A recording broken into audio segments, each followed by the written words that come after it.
So it's a pretty good Sunday in my books. Yep.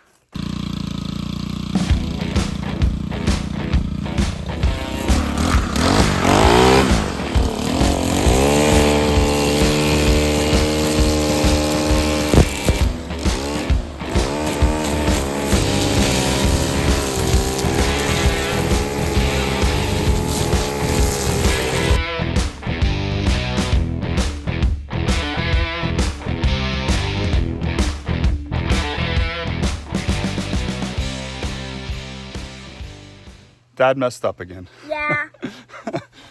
I always forget this line is here. This is Zena's fence.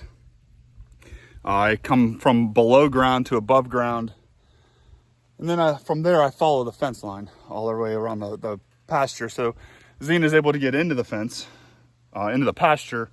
But beyond that, her collar takes over and makes sure she stays on the property here. This is one that I have repaired in the past, as you can see. Yep. There's a splice here, but gonna have to repair the splice again.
It is hot here in West Virginia again.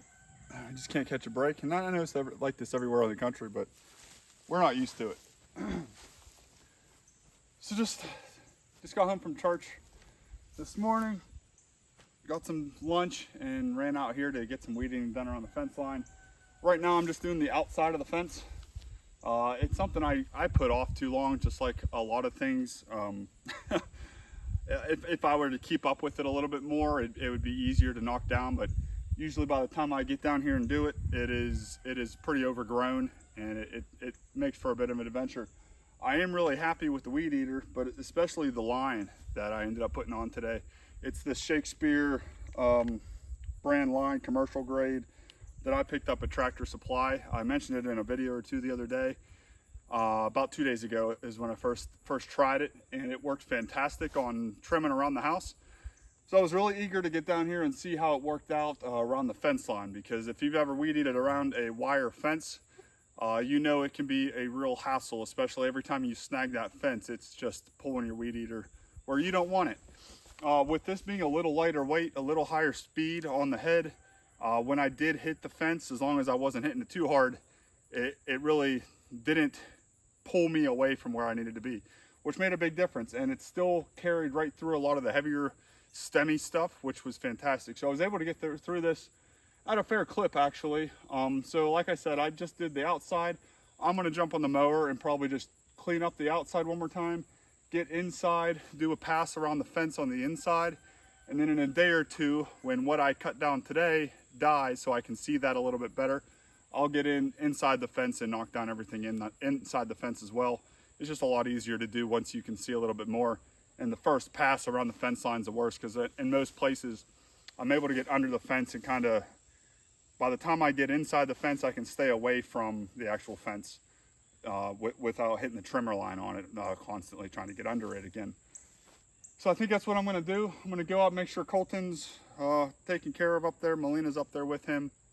I sent him up there after I came down the hill. He was following me for a little bit, which is a lot of fun, but I know it gets boring for him to just sit here and watch. But this is one of those things that he's got to stay back from. So I'm gonna go check on him, probably grab a drink, jump on the mower, and knock down around the outside of this fence real fast, and then I'll pull in the fence and do the same. So that's the plan.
We are going to tear this starter off of Colton's four-wheeler, right? Colton's out to help. It's just kind of in the starter clicks, doesn't turn over. So if we give it a try here, just click, the battery is fine. The lights are coming on. I did test it with a multimeter where it had plenty of juice. It's just not turning over. So we're gonna pull the starter off and see if that is gonna be the problem. There's just the 2 electrical leads and 3 bolts, so it'll be nice and quick. So I'm gonna put this on a time lapse, and I'll report back here shortly with what we find. So we brought the starter off, but now I'm just gonna test the starter to see if that's actually the problem. So we have a ground on the starter to the battery in the Hustler. I'm gonna touch the positive to the terminal over here, right there, and we'll see what happens here. It should excite the solenoid and spin over, but if it doesn't, that means it's likely our problem.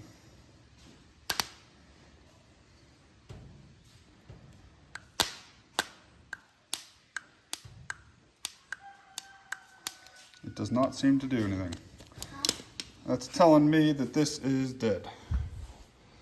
So we need a new starter for Colton's four-wheeler. We'll order that. So with Colton's four-wheeler not running today, we're gonna get that starter ordered. We decided we're gonna go for a walk on the trails instead of going for a ride on the trails. So Colton loaded up with his backpack. He's got his stuff for his hike. We both got waters. We don't know where this is gonna end up, but we're gonna have some fun. So we'll get a little bit of footage here of whatever we're doing, playing with sticks.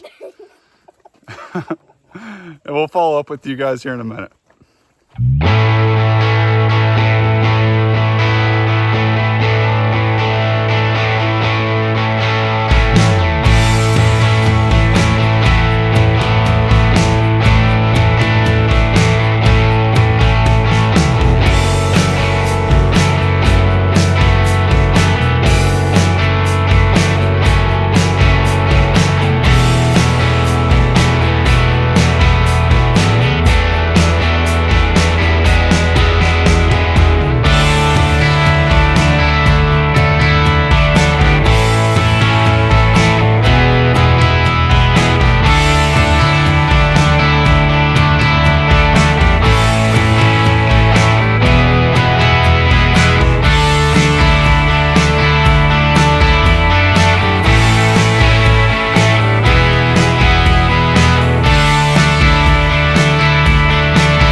So the hike is coming to an end.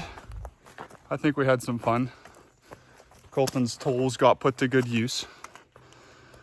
But I think that's gonna do it for today, guys. We got some trimming done. We got to work on Colton's four-wheeler for a little bit. We'll get that fixed up here this week sometime when the new starter comes in. We got to go for a fun little hike together. So that's a pretty good Sunday in my books. Yep. So we'll be back at it tomorrow. Back to work. Tomorrow is Monday. For me, Colton's summer, he's gets to hang out here a little longer, but I'll probably jump down to the gym this evening, go to work in the morning, back down to the gym, and then we'll get back outside and see what we can get into tomorrow. Yep. So thanks for being here, guys, and we'll catch you then.